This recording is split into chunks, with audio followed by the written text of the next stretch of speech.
నమస్తే. ఇన్నాళ్ళు నన్ను సపోర్ట్ చేస్తూ, ఎంకరేజ్ చేస్తూ మీ ప్రేమని నాకు అందిస్తున్న ప్రతి ఒక్కరికి కృతజ్ఞతలు.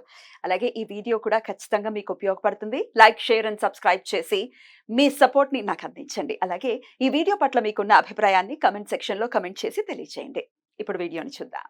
నమస్తే, వెల్కమ్ టు అవర్ ఛానల్. నేను పద్మిని. ప్రస్తుతంతో పాటు ప్రముఖ ఆధ్యాత్మికవేత్త, ప్రముఖ న్యూమరాలజిస్ట్, లక్ష్మీ నరసింహస్వామి ఉపాసకురాలు శ్రీమతి స్రవంతి గారు మనతో పాటు ఉన్నారు. మాట్లాడదాం. నమస్తే అక్క. నమస్తే పద్మిని. అక్క, కోరిక నెరవేరటం కోసం ఏదైనా రెమెడీ చెప్తారా అక్క? తప్పకుండా చెప్తాను పద్మిని. ఎందుకనంటే ఏది చేసినా కూడా మాకు ఈ నెరవేరట్లేదండి, ఎప్పటి నుంచో ఆగిపోయింది అని అనుకోవడం, లేకపోతే ఎన్ని ప్రయత్నాలు చేసినా కూడా అది ముందుకు సాగట్లేదు అని అనుకోవడం. ఇప్పుడు బాగుంది, ఇంకొంచెం బాగుంటే బాగుంటుందని ఎవరికైనా ఉంటుంది. అలాంటివి అయినా మీకు బిజినెస్ డెవలప్మెంట్ అవ్వాలన్నా, లేకపోతే గనక పిల్లల పెళ్లిళ్ళు, వివాహాలు ఆగిపోయన్నా, లేకపోతే ఆరోగ్యం బాగుపడాలన్నా, మనకి అన్ని విధాలా మనకి సహకరించేది ఈశ్వరుడు. ఆ ఈశ్వరుడికి ప్రతిరూపంగా మనకి వటవృక్షం కనిపిస్తుంది అనమాట. ఇంగ్లీష్ లో బ్యానియన్ ట్రీ అంటారు, మర్రి చెట్టు అని వాడుక భాషలో అంటాం. మర్రి చెట్టు, వటవృక్షం అని పేరు దానికి. అయితే వటవృక్షానికి ఎంత ప్రసిద్ధి అని అంటే, మన అక్కల్కోట్ మహారాజ్ గారు కూడా ఆయన వటవృక్షం నుంచే డైరెక్ట్ గా ఉద్భవించారట. అయోని సంభవుడు అని చెప్తారు ఆయన్ని. ఆయన అసలు ఎలా పుట్టారు ఏంటి ఎవ్వరికీ తెలియదు అనమాట. అలాంటి వాళ్ళ గురించి తెలుసుకోవడం కూడా మన పూర్వజన్మ సుకృతంగా మనం భావించవచ్చు. ఖచ్చితంగా. అలాగే సొరకాయల తాత కూడా అంతే. ఆయన అసలు కనిపించడమే అలా పెద్ద ఆయనలా కనిపించారట సొరకాయల తాత. అలా మనం తలుచుకుంటే గనక ఇలాంటి అవధూతలు ఎంతో మంది నడయాడిన భూమి మనది. కాబట్టి ప్రకృతిలో ప్రతి దాంట్లోనూ మనకి అటు స్వామి ఇటు అమ్మవారు కనిపిస్తూ ఉంటారు అనమాట. మీకు రావి చెట్టు చూస్తే, రావి చెట్టు దగ్గర చేస్తే ఒక ఫలితం ఉంటుంది.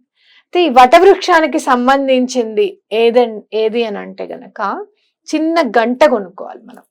ఇప్పుడు చక్కగా పూజా సామాగ్రి షాప్స్ లో కూడా కట్టే గంట అని అడగండి. మామూలుగా ఇలా మోగించే గంట కాకుండా మనం పూజ రూమ్స్ లలో చిన్న చిన్న కట్టుకుంటాం చూస్తాం, అలా చిన్న గంట తీసుకోండి.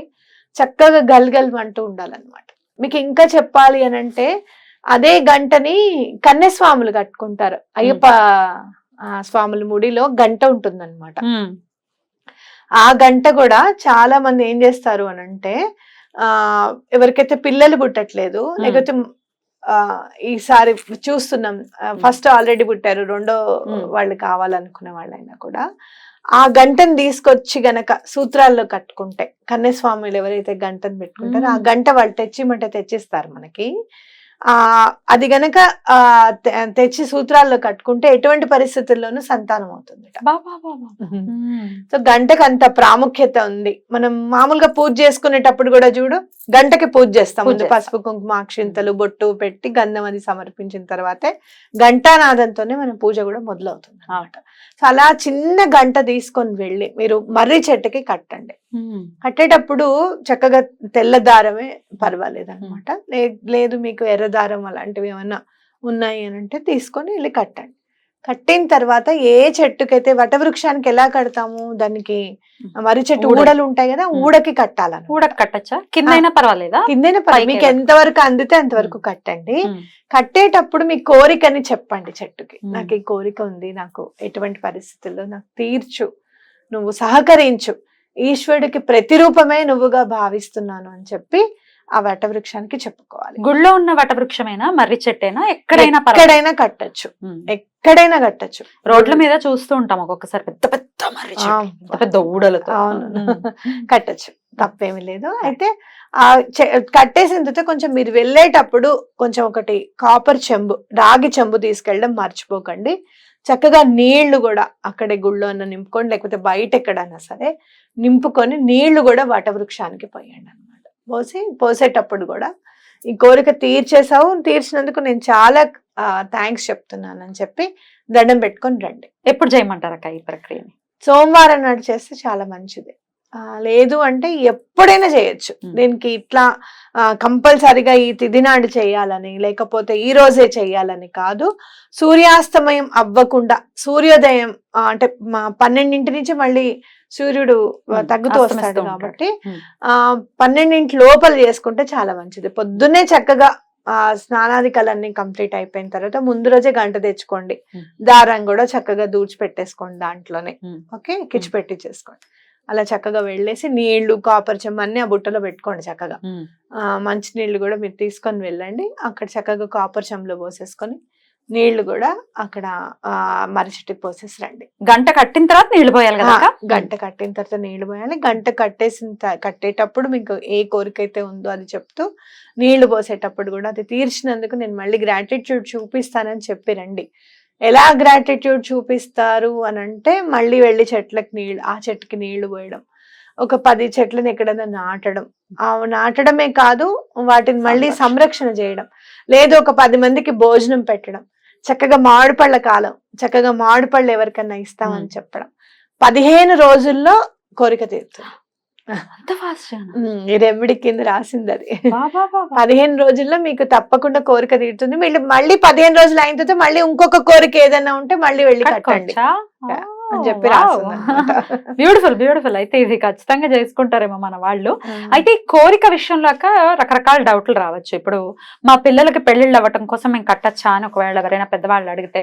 తప్పకుండా పీట్ల మీద కూర్చునే అర్హత కూడా మీకు ఇవ్వాలిగా స్వామి. ఆడపిల్లలు అనుకో కన్యాదానం చేయగలిగేంత ఇవ్వాలి స్వామి అని చెప్పి దండం పెట్టుకోవడం. ఆ సుముహూర్తం నువ్వే నిర్ణయించు నాయన తొందరలో అని చెప్పి దండం పెట్టుకోవడం.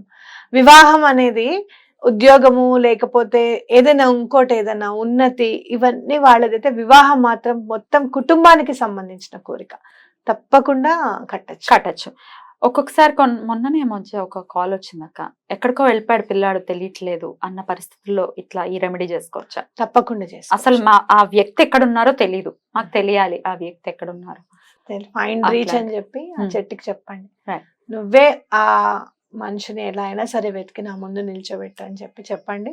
తప్పకుండా యూనివర్స్ కి, అందులో వృక్షాలకి ఏదైతే మనం చెప్తామో అది ఖచ్చితంగా అయితీరుతుంది పద్మిని, ఖచ్చితంగా అయితీరుతుంది. ఎందుకంటే నీకు తెలుసు కదా, నాకు మొన్న అక్టోబర్లో సర్జరీ అయిందని చెప్పి తెలుసు కదా. సర్జరీ అని నేను అనుకున్న తర్వాత ఇంటి ముందు ఇట్లా నుంచున్నాను, మందార చెట్టు ఉంది. సర్జరీ అంట ఏంటో అని చెప్పి మందార చెట్టుని చూస్తూ నేను అనుకున్న మాట వాస్తవం. నేను సర్జరీ అయింది, నెక్స్ట్ డే నేను వచ్చాను, అవాక్ అయిపోయాను. ఒక్క రోజులో చెట్టు మొత్తము అసలు వడిలిపోయింది, చనిపోయిందేమో చెట్టు, ఇంకా లేదేమో అనుకుంటాం మనం అనమాట. ఒక్క కొమ్మకి 4-5 ఆకులు ఉన్నాయి పద్మిని, పచ్చవి.